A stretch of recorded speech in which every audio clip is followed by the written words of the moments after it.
It is time. That is right. It is October, and we are going to talk monsters. We are going to have our workshop built around building them, even. But before we can address any of that, before we get into the cool stuff of unique monsters from nowhere, or even adding class levels to existing monsters,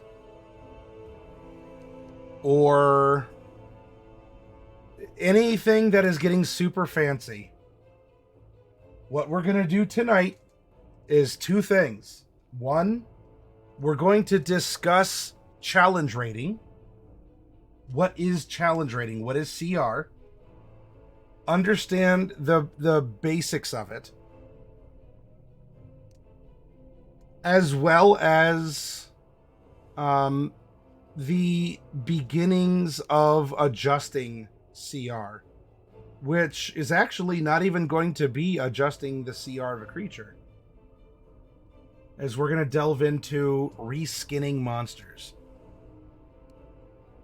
So yes, the first thing we're going to do after understanding challenge rating is to not touch it. Now, there, as of tonight and the here and now, there is a version of D&D, 5.5 on the horizon, coming out in 2024. This may very well date the video, but we're working with what we have. And as supplements have come out, the challenge rating or the calculations of monsters might have been adjusted over time. For purposes of our workshop, we're sticking to the core rulebooks. Please do support your friendly local game store.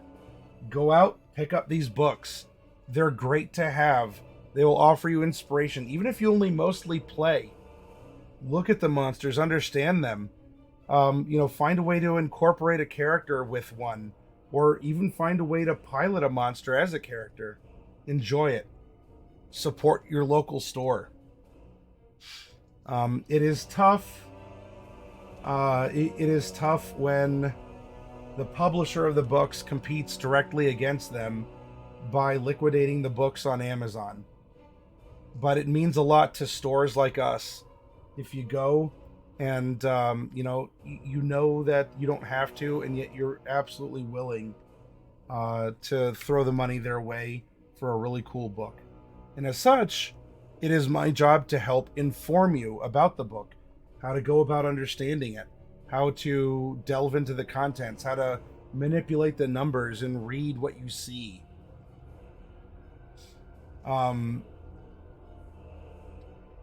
So of course, I not only vend them, I own the books, and I'm also teaching from the book here too. So for reference sake, you all can get your monster manuals open if you have them at home.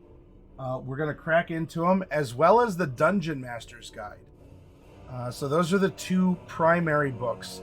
I have the Player's Handbook ready to go for tomorrow night when we start adding class levels to monsters. But for tonight, it's really just going to be the Monster Manual and the DMG.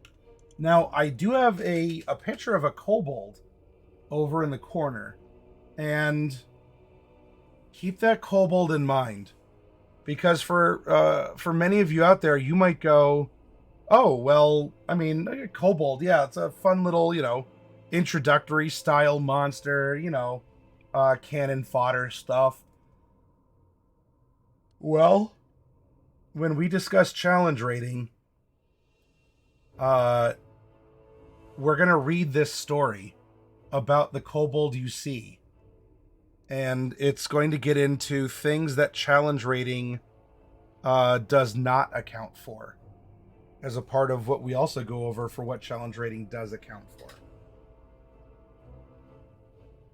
All right, so you've cracked open your monster manuals at home, right? Also, hi everyone on YouTube in the future. There's a lot of pages in here, but you know what? We're only really looking for the introduction part.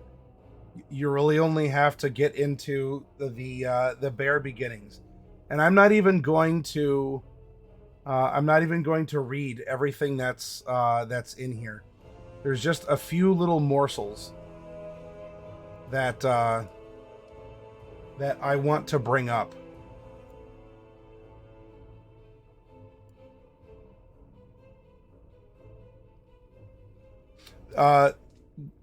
This is straightforward.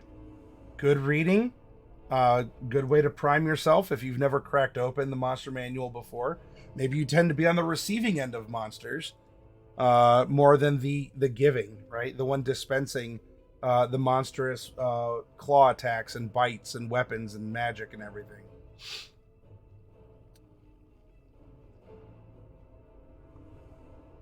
Good questions. Where do they live? What is a monster here? Great ideas if you just need some quick inspiration. I'm not worried about these right now. These are things we can go back and touch on when we build our custom monster.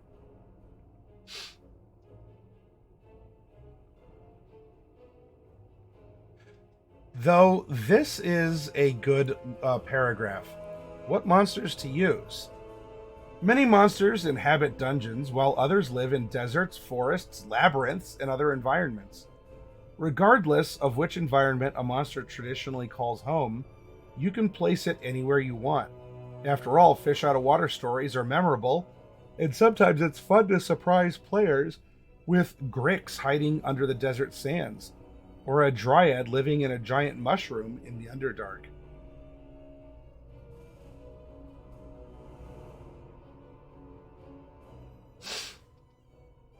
Despite the versatile collection of monsters in this book, you might be at a loss when it comes to finding the perfect creature for part of an adventure. Feel free to tweak an existing creature to make it into something more useful for you, perhaps by borrowing a trait or two from a different monster, or by using a variant or template, such as the ones in this book. Keep in mind that modifying a monster, including when you apply a template to it, might change its challenge rating. For advice on how to customize creatures and calculate their challenge ratings, see the Dungeon Master's Guide, and we will.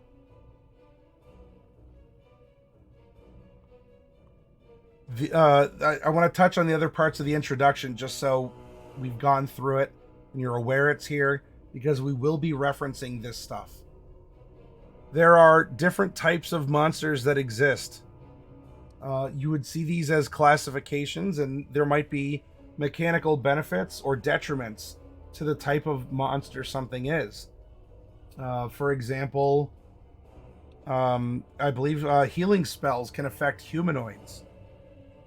So therefore, at least rules as written, you would not be able to use a healing spell on an aberration, because it is the aberration type.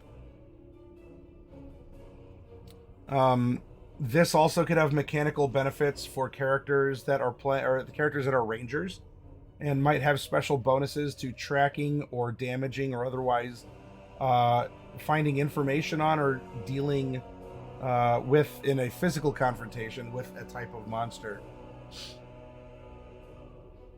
There were in past editions, the monster type would affect certain traits of a monster in a way that would perhaps make them tougher by virtue of being that type of monster. If I recall correctly, in 3rd edition, if something became undead, all its hit dice went to d12s, and so it just automatically received more hit points for becoming undead. Something like that in here in 5th edition, where once living creatures brought to a horrifying state of undeath through the practice of necromantic magic or some unholy curse. Undead include walking corpses such as vampires and zombies, as well as bodiless spirits and ghosts and specters. Just by virtue of having undead as a creature type does not modify challenge rating. Um, and that's because if an undead can fly, flying will affect it more than just being undead. Not needing to breathe is not a bonus nor a detriment to challenge rating as it's currently calculated. Night vision isn't taken into account, or some other like life sense that undead might have. Neither is a particular restriction like not being able to move crossing water, something that affects the challenge rating of an undead creature, like the Headless Horseman of Sleepy Hollow, right? These are good types to learn about, to get ideas, especially when you start mixing and matching monster parts or just monsters themselves. Of course, alignment, armor class, hit points. In this case, the hit die is more dependent on the monster's size than the type. We get into the different speeds that a monster has. Pardon me. What it means, though many of you might already be familiar with this as a player, or someone who might have been playing a long time, as 5th edition's pretty venerable by this state. It has certainly seen a big increase in its play over the years. Current circumstances, are what they are. But many of us have met through Dungeons and Dragons, and we've been playing or been watching people play on Twitch or on YouTube or in other places in your friendly local game store for a while now. But while something may be common to you or very well known, sometimes we forget, and also we always have to be vigilant for newcomers, people who don't know these things, and might ask the overt question or might feel a little timid to do so. Well, what does burrow mean? I think I know what burrow means, but is there a specific mechanical effect of burrowing that wouldn't apply to something else? So it's good to have these things reinforced from a monster's point of view. What is blind sight? What is tremor sense? Because you're going to find more entries and monsters with that stuff here than you'll find references for that in the player's handbook. And again, we're keeping this to the core 3 books for bounded accuracy and to keep this as approachable as possible. There's plenty of awesome third-party stuff out there. If you want to support independent creators, you want to support creators on Kickstarter, DM's Guild, please do. And by no means am I giving like a broad brush statement of, well, all that third-party splat is overpowered or it strays away from this or that. They are what they are for however they're written. But again, we're going back to the core books here to understand the concept that can be infinitely tweaked afterwards. A monster's challenge rating tells you how great a threat the monster is according to the encounter building guidelines in Chapter 3 of the Dungeon Master's Guide. Those guidelines specify the number of adventurers of a certain level that should be able to defeat a monster of a particular challenge rating without suffering any deaths. Monsters that are significantly weaker than first level characters have a challenge rating lower than 1. Monsters with a challenge rating of 0 are insignificant except in large numbers. Those with no effective attacks are worth no experience points, while those that have attacks are worth 10 XP each. Some monsters present a greater challenge than even a typical 20th level party can handle. These monsters have a challenge rating of 21 or higher and are specifically designed to test player skill. So again, it's referencing us to the Dungeon Master's Guide, and we will go there. Experience points, maybe you play with them, maybe you don't. I'm not a fan, but that's my opinion. I much prefer milestones for leveling up, but I get the joy of gaining experience points. Special traits and actions, these are things that are described. You might already have familiarity. Please crack into your monster manual and read about that stuff. Reactions, limited usage. These are aspects that are things that will be calculated within challenge rating, but themselves may not necessarily have an impact on it. If they have any layer actions, regional effects, well, it's here and it's laid out. Super easy to read. It shouldn't get very convoluted for you. If anything, it'll just reinforce things that you already know. So we're going to follow the Monster Manual's advice, and we're going to go over... so this is for creating a monster. I suppose we'll get there. Let's go to Chapter 3 first. About encounter building, because challenge rating is going to be a consideration, and we need to talk about challenge rating. Encounters are the individual scenes, so we're on page 81, everyone, in the larger story of your adventure. First and foremost, an encounter should be fun for the players. Second, it shouldn't be a burden for you to run. Beyond that, a well-crafted encounter usually has a straightforward objective, as well as some connection to the overarching story in your campaign, building on the encounters that precede it while foreshadowing encounters yet to come. An encounter has one of three possible outcomes.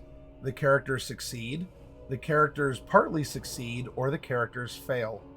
The encounter needs to account for all three possibilities, and the outcome needs to have consequences so that the players feel like their successes and failures matter.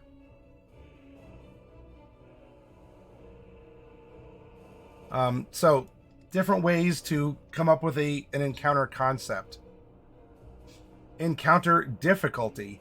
Whether that's, a little heist, or it's just a straight up, battlefield, everyone's in full arms and armor, or it's a barroom bare knuckle brawl. No one has armor and everyone's just swinging with fists or biting with teeth or whatever. There are 4 categories of encounter difficulty. An easy encounter doesn't tax the character's resources or put them in serious peril. They might lose a few hit points, but victory is pretty much guaranteed. A medium encounter usually has 1 or 2 scary moments for the player, but the character should emerge victorious with no casualties. 1 or more of them might need to use healing resources. A hard encounter could go badly for the adventurers. Weaker characters might get taken out of the fight, and there's a slim chance that 1 or more characters might die. Or a deadly encounter.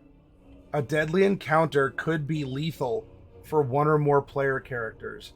Survival often requires good tactics and quick thinking, and the party risks defeat. So here we have the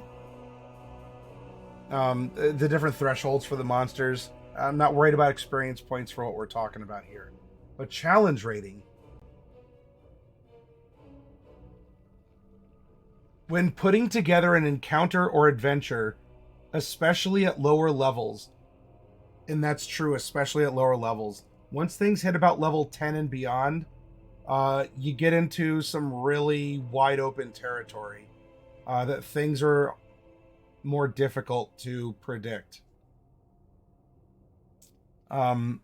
Exercise caution when using monsters whose challenge rating is higher than the party's average level. Such a creature might deal enough damage with a single action to take out adventurers of a lower level. For example, an ogre has a challenge rating of 2, but it can kill a first level wizard with a single blow. In addition, some monsters have features that might be difficult or impossible for lower level characters to overcome. For example, a Rakshasa has a challenge rating of 13 and is immune to spell effects of 6th level and lower. Spellcasters of 12th level or lower have no spells higher than 6th level, meaning that they won't be able to affect the Rakshasa with their magic, putting the adventurers at a serious disadvantage. Such an encounter would be significantly tougher for the party than the monster's challenge rating might suggest. And the challenge rating is a suggestion. Again, you see that kobold over there? We're going to get to it.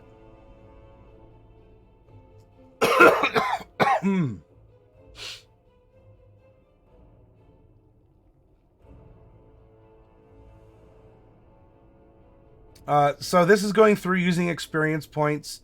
If you want a quick and dirty, one CR1 monster is, is a easy challenge for a party of 4 level 1 characters.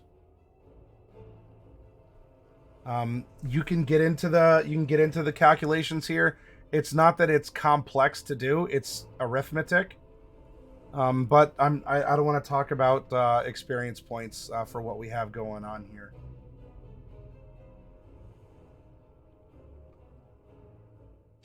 The preceding guidelines assume you have a party consisting of 3 to 5 adventurers, so 4 on average, right?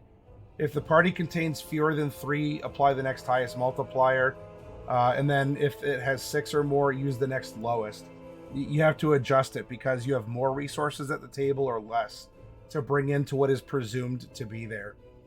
That being said, the party size, this does not take into account that someone's the tank, someone's the healer, and then you have like 2 damage dealers, right?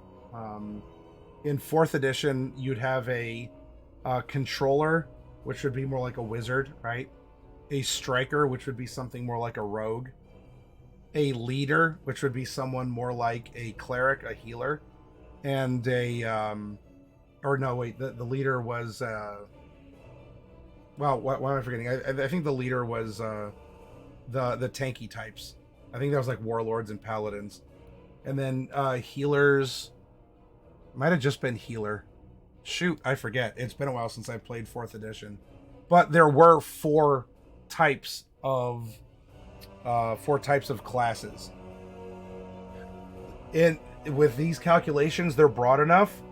If you have a party of 4 clerics or a party of 4 barbarians, it is what it is.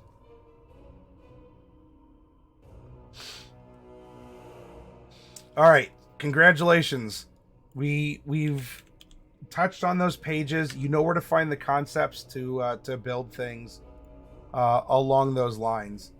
If you want it tougher, you got to make it tougher. There's less players for a slightly higher challenge rating. Hi, Dolo. I was correct about 3.5 Demon Quiller. All right. Yeah, Craigar, if you have your 3rd or 4th edition books, grab them and take a look.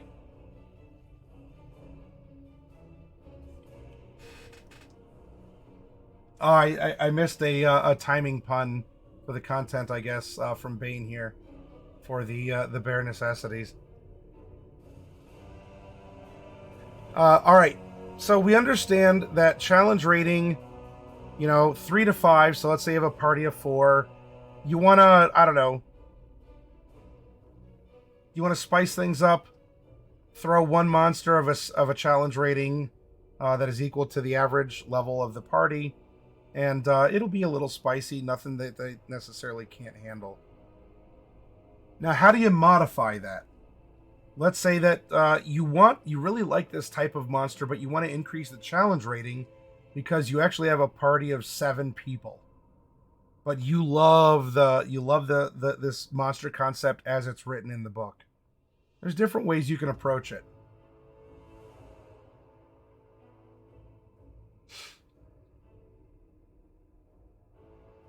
Ooh, GMV coming in hot with some advice.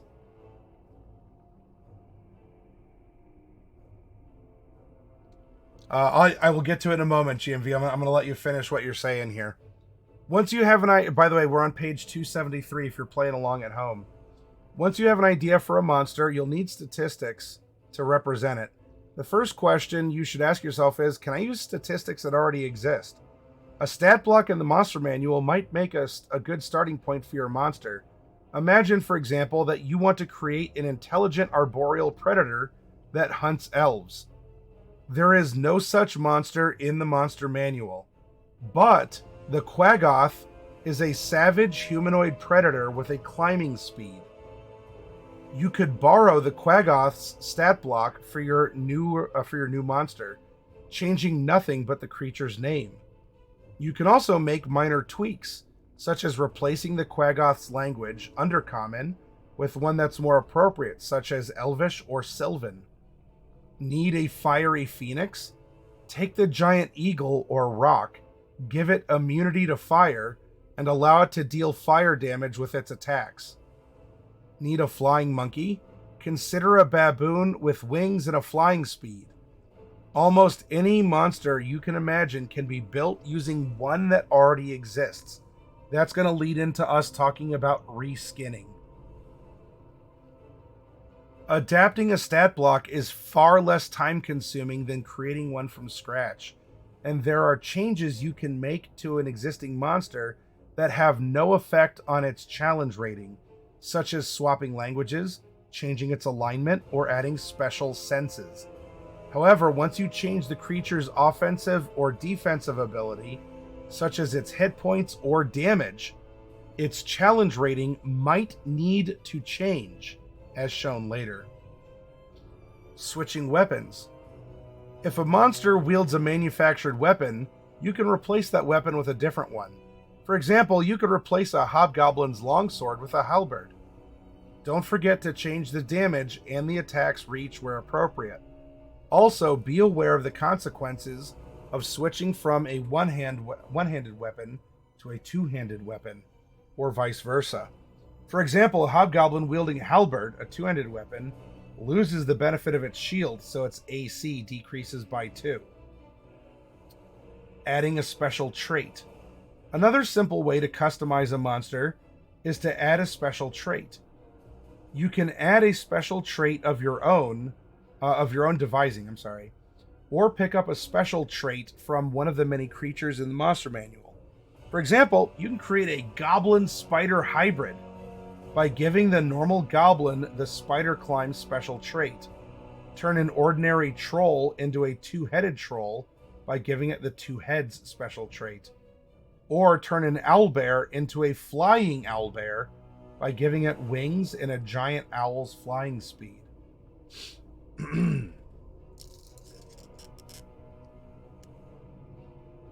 A lot of this is easy to do. Now, some of the tweaks above, giving a non-flying monster the ability to fly, can affect challenge rating. Greatly? Maybe not greatly. But it is something to consider. The damage output. If a creature with a stat block considering a dagger going up to a creature that can cast 3 D10 plus 5 Eldritch Blasts per turn.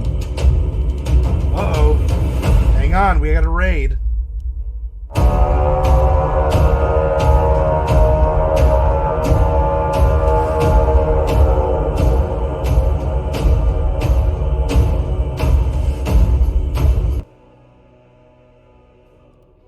Welcome, raiders from GM Culprit.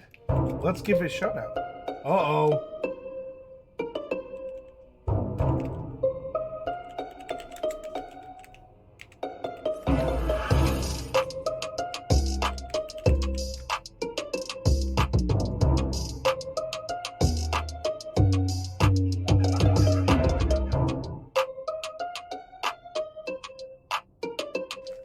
Welcome, Culprit. Lady Debbie, hello, coming in on a Culprit raid. And what was going on in your game of Solasta, Culprit? Let us know what was what you've been up to. You're welcome to talk about tonight and your channel in general.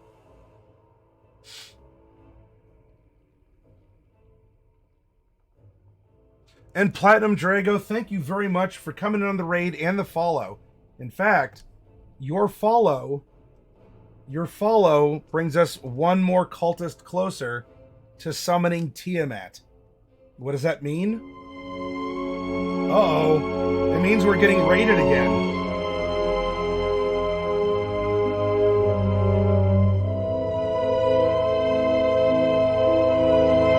Hans Half-Elven coming in with more reinforcements. Hans, oh my gosh, we're getting the raids in, everyone. Hello. Anima Rytak, great to see you again. Hans, my dude, you know you are always welcome in the hallowed halls of the Hero Zone. Yeah, very good for Hans, right? Let's give a shout out also to Hans Half-Elven. Super energetic and dynamic dude. Talks about a lot of role-playing stuff. Goes over, builds, and he also does some giveaways too. Zelda Elf. Oh.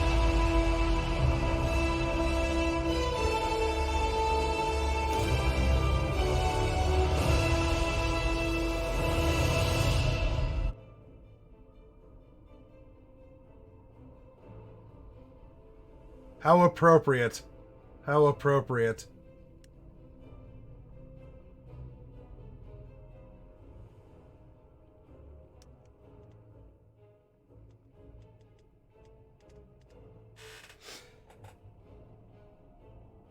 Oh, hey, that sounds like a good problem to have, Culprid.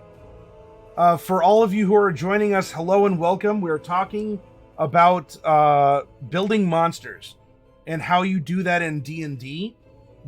Tonight, it's the first step of our 3-part workshop. We're just discussing challenge rating and, what is it? How can you poke at it? What are some of the effects? And then we're going to discuss one way to go about modifying monsters. That's reskinning them. But for those of you who have followed, I appreciate it. When we hit 4,000 Twitch followers, and we are close. Oh, actually, we are exactly 150 people away. When I hit 4,000 Twitch followers, I will be announcing an event that will have me give away a gargantuan pre-painted Tiamat, a gargantuan Tiamat mini. And it ain't mini.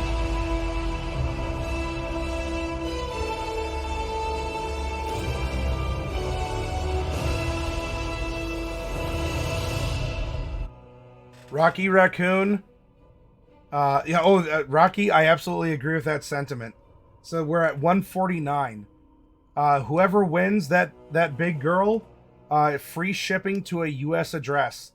As an extension of me in the store to you all, as a thank you for helping to add cheer to this place, discussion, friendship, mentoring, for those of you who volunteer to be a mentor on our Discord.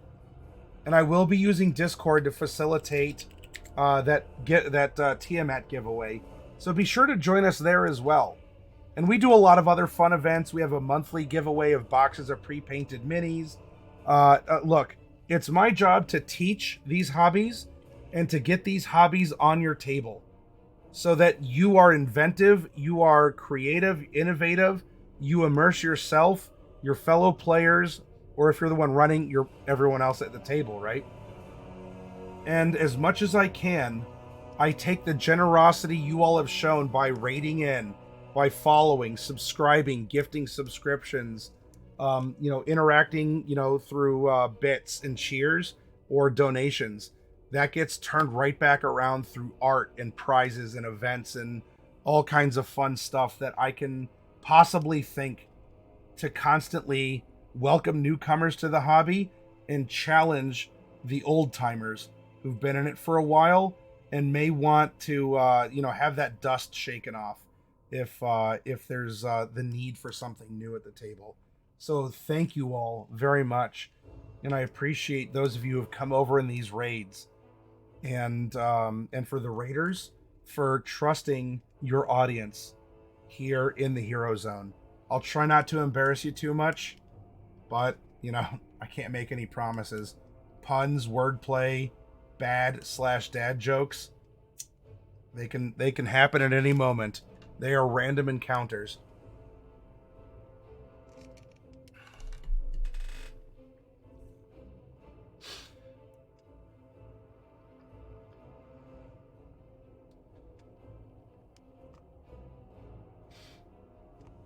So how is challenge rating calculated?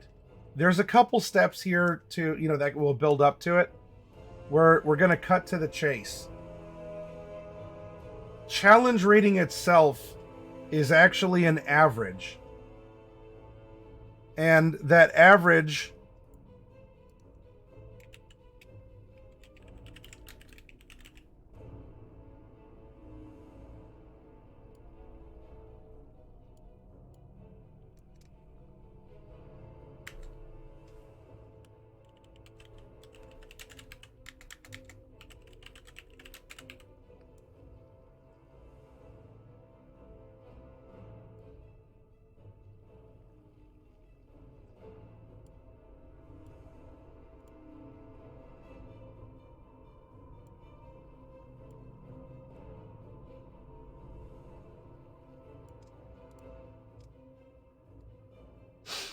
there's two like sub challenge ratings that go into the overall: offensive challenge rating and defensive challenge rating.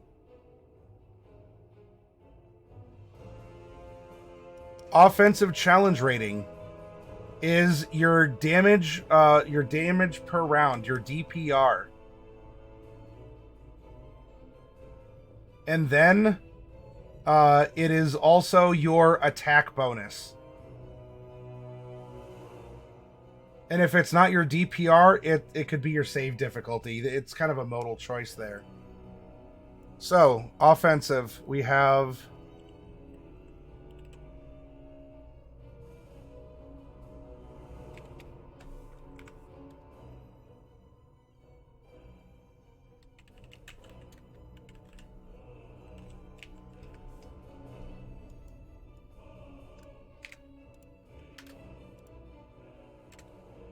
Our defensive challenge rating is built off of our armor class and our hit points.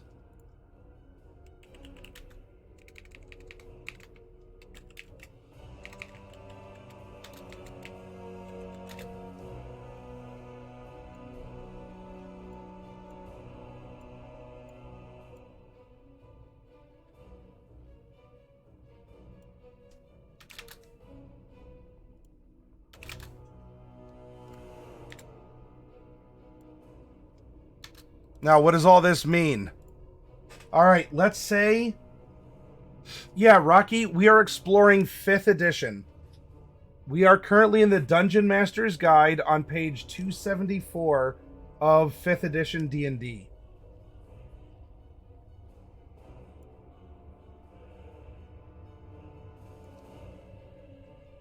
All right, let's say that our damage... a random monster, doesn't matter what it is. It could be a skeleton, could be a raccoon, could be a goblin, it could be a baby Tarrasque.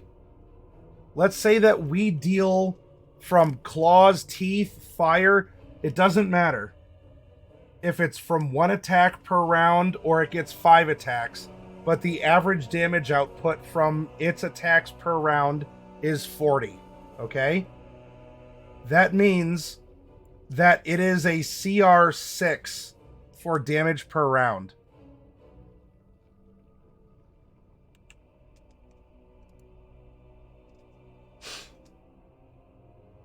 However, it only has a +5. So it can hit hard, but it might not be as accurate. It only has an attack bonus of +5, giving that a CR 4.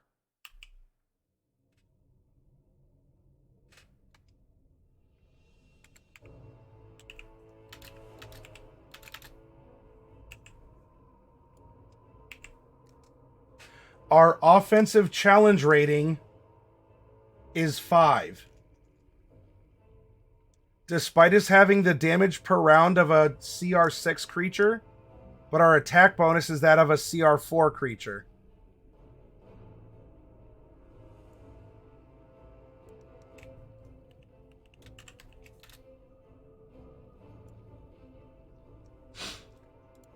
We come down here, and we say, you know what?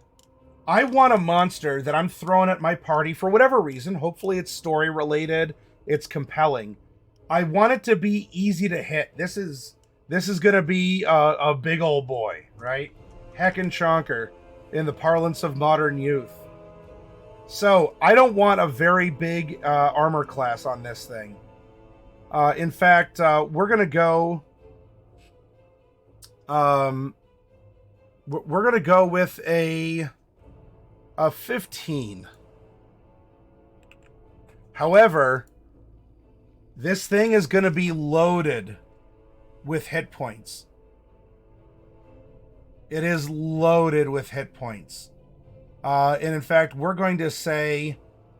let's see.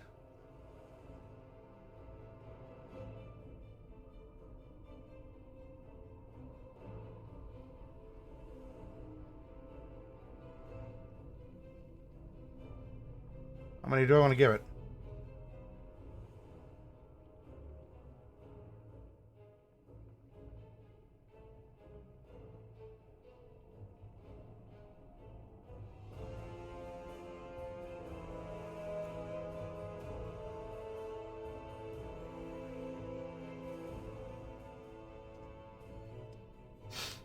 $800. That is a lot. I suppose if we did that, that would take us into quite a ridiculous sum, but it would make for a long, drawn-out fight. Maybe not 800. You know what? Let's go... let's go 225.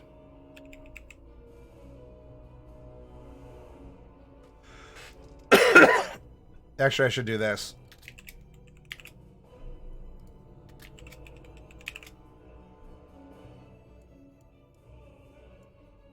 So 225 is going to give us a CR of 11 for a creature. And our AC of 15 here.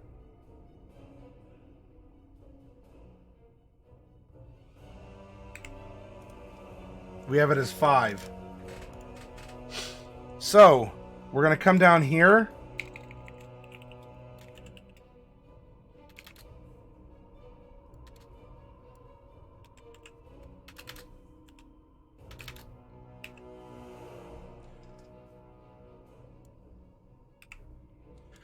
Our defensive challenge rating is 8 on average.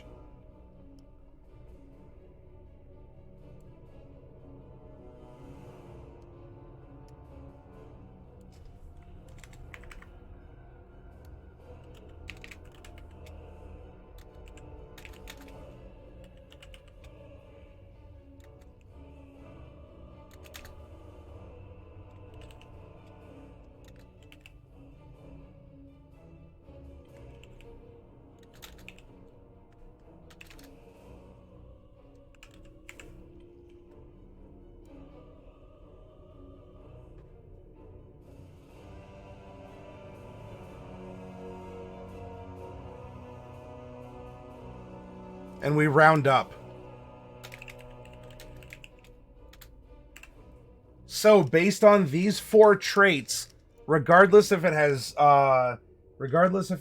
dark vision, it can speak Sylvan. If it has a climb speed, we just did a quick generation of on average, a CR7 creature. Because of the mix of traits. And you can go through and mix and match from just this chart alone on 274. If you want to like quick gen something, and there's some other tools that I'll show you here coming up that we can use as well. And there is EXP by challenge rating. I'm not gonna. You can read about that if you use EXP. I don't. It's just my preference. If you all do, then that's awesome. And this is here to help you with that. I'm not going to get into creating a monster stat block, but this is the quick and dirty way to calculate it. And you might say, wow, so it doesn't really matter if my monster has acid claws and necromantic, laser fingers. It doesn't. Damage is damage.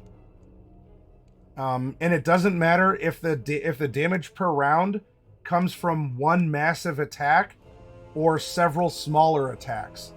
As you can see, challenge rating is a wide basket. And GMV had some comments above on this. GMV says, there really are too many variables to properly calculate CR for an encounter. Veteran players are much better at buffing themselves and the other characters, use good combat tactics, debuffing enemies, and more likely have better weapons, armor, and spells. The one thing that has the most effect on any encounter is rest. A high-level party fully rested can take on a dragon and probably win, but a high-level party that is not rested, is low on hit points, low on spells, etc., can be TPK'd by a small gang of kobolds. As the GM, you can control when, where, and how often the party can rest. One of the big things most GMs talk about is balanced encounters, quote-unquote, based on CR of the bad guys. Personally, I take each encounter and put baddies on the board based on what makes sense. A level 2 party that knowingly goes into a dragon's lair are going to face a dragon, not 4 to 6 goblins. That being said, I will start most encounters with just one or a few bad guys. If the party's wiping the floor with them, I'll add more. If they're having a tough time, I won't add any more. The nice thing about being a GM is the players don't know how many bad guys are supposed to be in the encounter. And no, thank you for sharing your thoughts, GMV. And it's true. This is why challenge rating is a suggestion, and why things can go south really quickly, or you just have a lot of lucky rolls where your party stomps on this boss, and you go, "Ah, shoot, that was supposed to be a boss fight, not a lieutenant. Not like a mid-boss or something." Because challenge rating is the control or a measure of the things that are more guaranteed to happen. Not guaranteed, but more guaranteed to happen. In a combat, damage is dealt and damage is received. And in order to deal damage, you have to hit. And in order to deal damage, you have to hit. That's why these are the measurements that go into challenge rating. These are the a few things, and there's a couple other adjustments that can modify challenge rating. We'll get to that in a second. But at its core, challenge rating is a loosey-goosey system. And being able to incorporate environmental factors as the storyteller, the GM, or the dungeon master, the DM, or by introducing other factors, can help on-the-fly encounter adjustments to deliver what you were hoping to deliver for the purposes of your session. Whether it's for storyline reasons, or it's just, hey, it's a beer and pretzel nights and we all want to kick in the door. We want to, kill a vampire in one room and then an ogre in the next, and then 1d6 kobolds in the next room. Like, why are these all living together in a dungeon? Doesn't matter. It's Saturday night.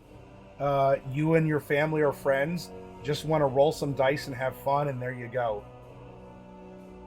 So challenge rating is a starting point, but there's a lot more to it that will require not just calculation on a chart, or if you're adding in resistances, or if you're adding in the avoidance feature, such as a Demi-Lich has. Well, that increases the monster's effective AC by 1.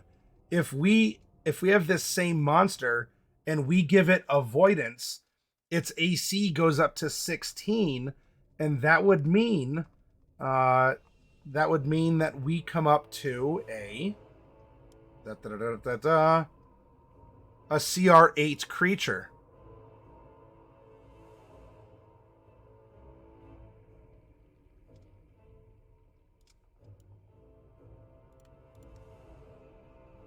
So if we tag on avoidance, we have an effective, I'm going to put E for effective, effectively a 16, which is going to give us effectively a CR8.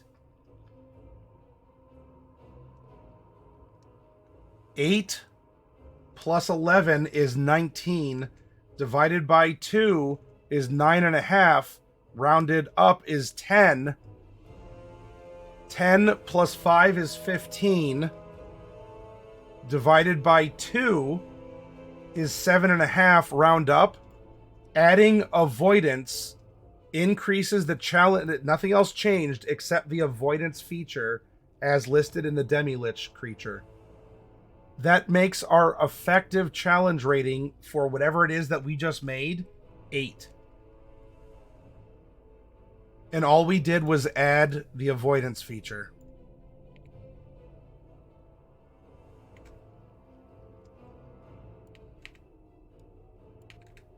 Whoops. Now, something that GMV was talking about, and I mentioned, with making sure that you have dynamic combats that use the surroundings, that reward cleverness, and aren't always an open arena, Final Destination style fight. That's a Smash Brothers reference for anyone who may not know. Where it's just, oh, it's an open, empty arena, nothing to hide behind. It's a tank and spank. You step up, and it's whoever depletes the other person's pool of hit points first, in the most pure, raw form of combat.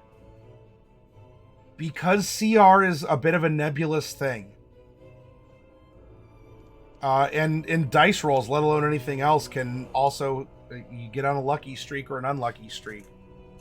I always suggest other pacing methods that are out there. Also, sometimes just playing a creature intelligently will boost the challenge rating, not mechanically. The damage per round is exactly the same. But in an applied sense, not just in the lab, but in the field, in an applied sense. Uh-oh. And yeah, Noctis, environmental concerns.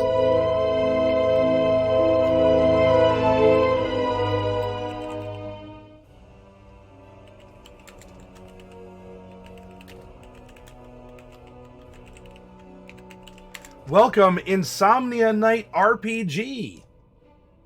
You are here just in time to have the reveal of the ultimate life form. That's right, in Dungeons and Dragons. The ultimate life form. Hi, T-Cat. Stargana, hello. We're talking about challenge rating, how to calculate it, the fact that it's kind of a loosey-goosey system, because it only measures what's more or less guaranteed to happen in a fight. And so, things like speaking Elven or having dark vision don't play into it. I'm going to introduce you to the ultimate life form. Tucker's Kobolds. Some of you might have heard of these before. And if you haven't, then be ready.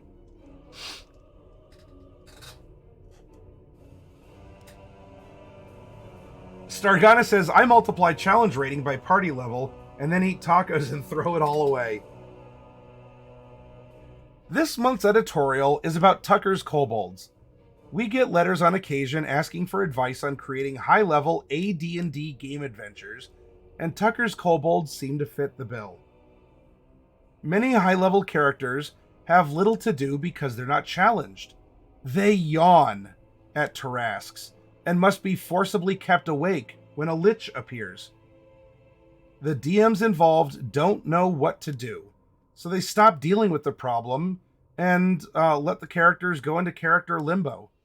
Getting to high level is hard, but doing anything once you get there is worse.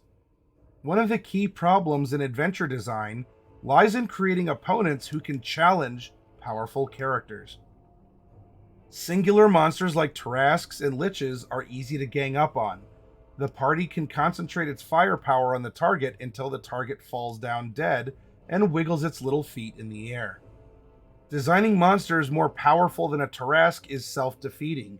If the group kills your super monster, what will you do next? Send in its mother? That didn't work on Beowulf, and it probably won't work here. Worse yet, singular super monsters rarely have to think. They just use their trusty, predictable claw bite. This shouldn't be the measure of a campaign. These games fall apart because there's no challenge to them, no mental stimulation, no danger. In all the games that I've seen, the worst, most horrible, most awful beyond comparison opponents ever seen were often weaker than the characters who fought them. They were simply well-armed and intelligent beings who were played by the DM to be utterly ruthless and clever. Tucker's Kobolds were like that. Tucker ran an incredibly dangerous dungeon in the days I was stationed at Fort Bragg, North Carolina. This dungeon had corridors that changed all of your donkeys into huge flaming demons or dropped the whole party into acid baths. But the demons were weenies compared to the kobolds on level 1. These kobolds were just regular kobolds with 1 to 4 hit points and all that. But they were mean. When I say they were mean, I mean they were bad, Jim. They graduated magna cum laude from Sauron Institute for the Criminally Vicious. When I joined the gaming group, some of the PCs had already met Tucker's kobolds, and they were not eager to repeat the process. To repeat the experience. The party leader went over the penciled map of the dungeon and tried to find ways to avoid the little critters, but it was not possible. The group resigned itself to making a run for it through level 1 to get to the elevators, where we could go down to level 10 and fight okay monsters like huge flaming demons. It didn't work. The kobolds caught us about 60 feet into the dungeon and locked the door behind us and barred it. Then they set the corridor on fire while we were still in it. "No!" screamed the party leader. "It's them! Run!" Thus encouraged, our party scrambled down a side passage, only to be ambushed by more kobolds firing with light crossbows through murder holes in the walls and ceilings. Kobolds with metal armor and shields flung Molotov cocktails at us from the other sides of huge piles of flaming debris, which other kobolds pushed ahead of their formation using long metal poles like broomsticks. There was... Oh, thank you, Diadems. And also, hello. Good to see you, my friend.